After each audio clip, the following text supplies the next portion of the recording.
All right, so here I'm just going to go ahead and show you how to go ahead and make your own anchor real quick. It's real simple. Shapes do help. They do make it so you can carry a slightly lighter anchor. But more weight on a trot line is always better. It's a huge mistake people make is they do not have enough weight on the trot line. So what I recommend really in an ideal world is a 18-pound river weight for a 1,200 foot trot line. I'm putting this on a 600 footer. But since that shape's not ideal, I'm going to go ahead and make it 20 pounds. So I'm going to go ahead and show you how to make a anchor right quickly. Okay, so right here I got this eye bolt. It's around 6 inches. Got lock nut there, regular nut there, and a couple washers right there. So what I'm going to do here is turn on my scale like so. It's zeroed out. It's taped the crap out of the bottom, you know, so when I'm putting water in there it doesn't fly all over the place. So, you know, I want to get this up to 20 pounds.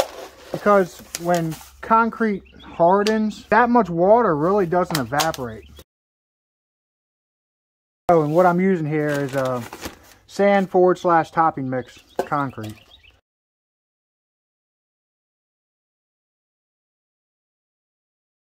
Make her a little bit better than 20 pounds. All right, that looks pretty good.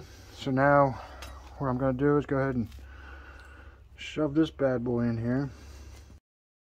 You know, a day or so, that should be a 20-pound anchor. Almost 24 hours here, and this thing's been setting up.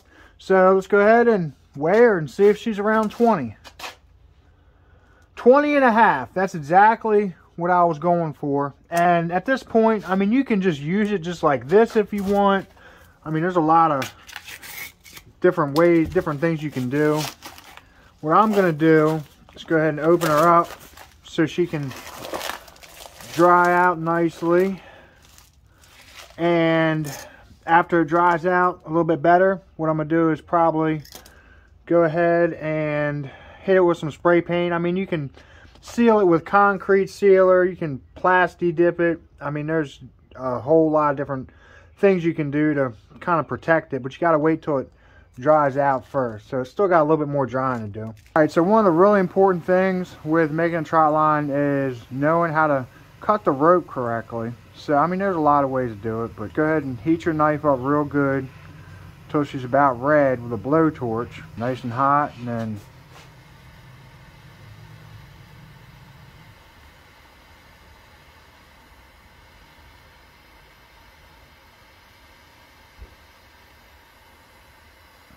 okay, and here I have my hosing, I have my bungee, and I have my trot line. And what I got going on here is I have a metal bar with a piece of rope going through it, connected up like so, and this is all rigged up on the roof of my walk-in cooler, which is the last video I made. I showed, you know, the cool bot and all that stuff, so now I've got a nice walk-in cooler. Okay, now real quick on a materials list, what I got for the Bungee Snoods is I have 5/16 fuel line and this rubber stuff. I cut that to just under 1 inch. Then for the shock cord, I got 3/16 right there, 200 pound tensile strength. And then for the actual trot line, I have 3-strand nylon 1/4 inch. And what I like, it always says Nylon X on it. And now, like the rope trade name or whatever this goes by is soft/medium lay is what I've seen mostly. Like the old soft lay, it was a little bit softer. And actually, just a little bit more stoutness to this is a little bit better.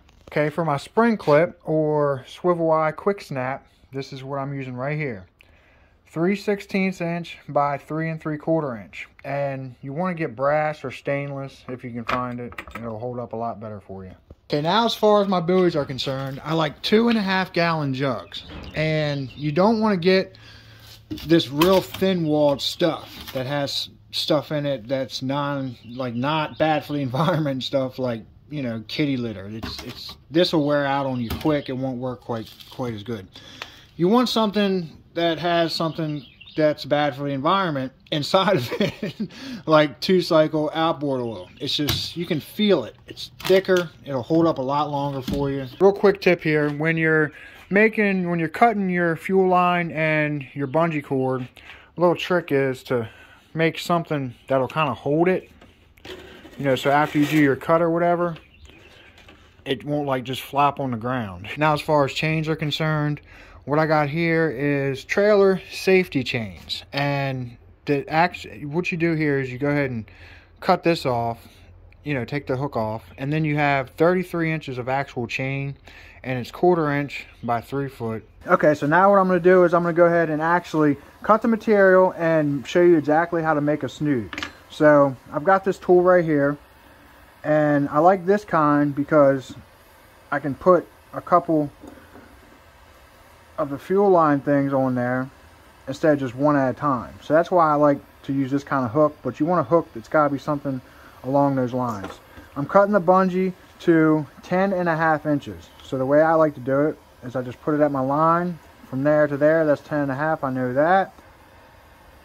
Cut just like so. Boom, done. Boom, done. And then what I do is, okay, this is kind of important. Watch how I do this.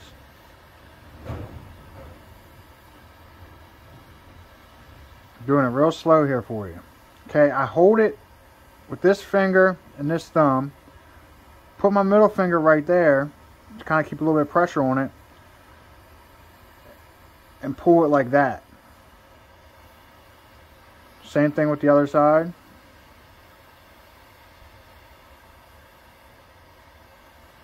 We'll make sure that's not going to go anywhere, okay? And then what you do is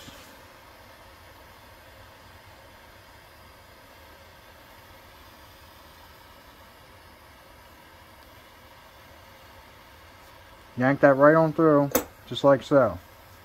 And there you go. There you have a snood. And you can make it whatever size you want. And then of course I take my patent pending zipper bait bag and actually put this in here before I attach the snood to the line, because why would I, you know, want to have to go through twice, and it doesn't really matter which direction or whatever. But okay, so now on each end of my trot line I'm going to have an anchor, an anchor line, and a buoy, and this is all going to be one piece. And there's a bowline knot there and a bowline knot holding there, and this line here is between 40 and 50 foot. Then the actual trot line is going to consist of a clip that I attach on there before putting the line in the water. 40 to 50 foot of, I call this lead line, and then the chain that I showed earlier. And then right there on the chain would be another bowline knot and your actual trot line with your bait and everything on it.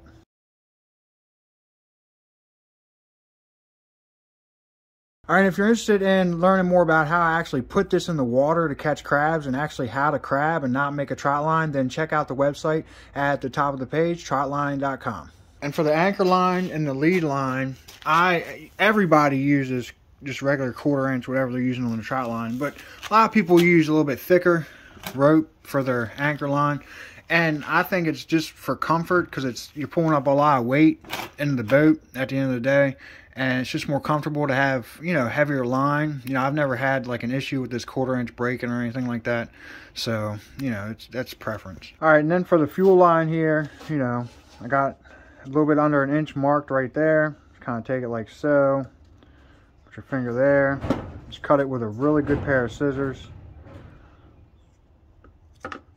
All right, so now I'm going to talk about actually putting the snoods on the trot line and spacing. And what I'm going to do, whenever I put a brand new line in the water, I don't know if it's because of the smell or the bright white or what, but it doesn't catch quite as good. So what I'm going to do with this one is I'm going to add dirt and water to it as I'm putting it in here, and this doesn't have holes in it, and just kind of like after I'm done putting all the snoods on in the bags, just kind of let it marinate in some mud pretty much. So I'm going to go ahead and try that.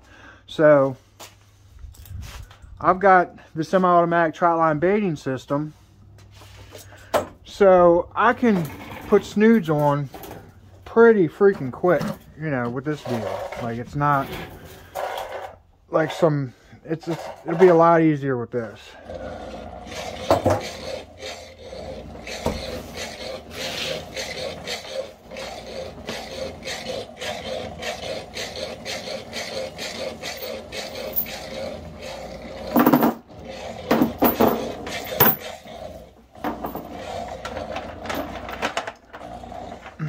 Okay, the spacing that I like is around 8-9 foot. Alright, so I put the first snood on there. As you can see right there, there is the, see it on there right between that little gap right there. And I figured out that it'll be 8.5 foot right when that knot is right above that little white piece right there.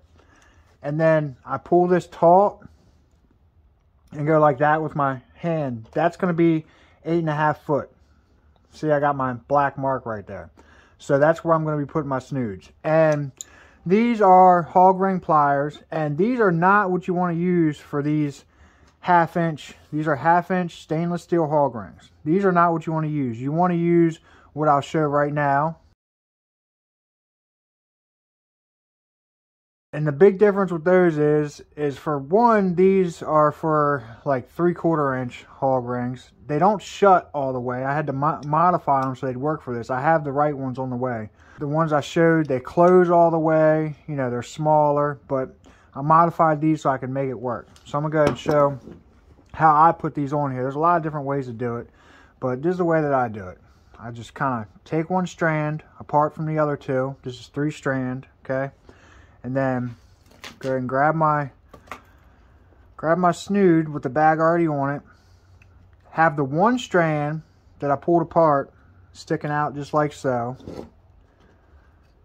And of course these are not the right pliers for this, but put that in there just like that. I gotta be real careful with these, putting it in there and putting this on here. Okay, and then with that like an A. Okay, you got the bungee on the right and the line on the left. So it's kind of like an A, I guess. And your one strand is sticking out just like so. Put it on like in the middle of the A, I guess is how you'd say it. And really kind of shove it. This is really important, and it might take you a little bit to get it right. Because you don't want to, you don't want the blunt ends of the hog ring to be completely around the line. You want them to penetrate the actual nylon line so you don't have a bunch of extra hang-ups. So, you know, it's not real easy to do. And these freaking pliers suck. As you could hear, it popped. It didn't go on right. But so that, anyway, that's how you do it when you have the proper pliers. There it goes. Okay. And see, then you don't have a bunch of hang-ups. And that's not ever going to go anywhere. Because all your blunt ends are actually in the nylon. So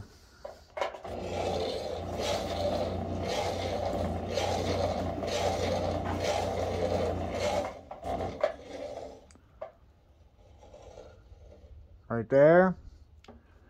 Tautness. Right there.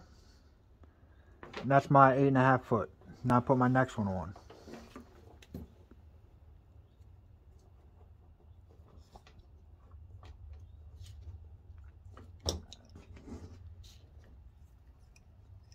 And the good ones, they have a spring. I had to take the spring out of these to make them work for this.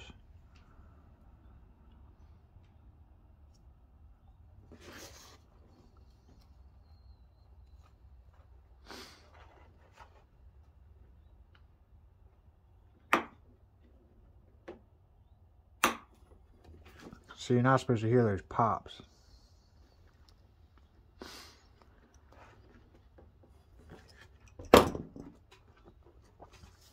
But yeah, that's how you put the Snoods on. Or that's how I put the Snoods on.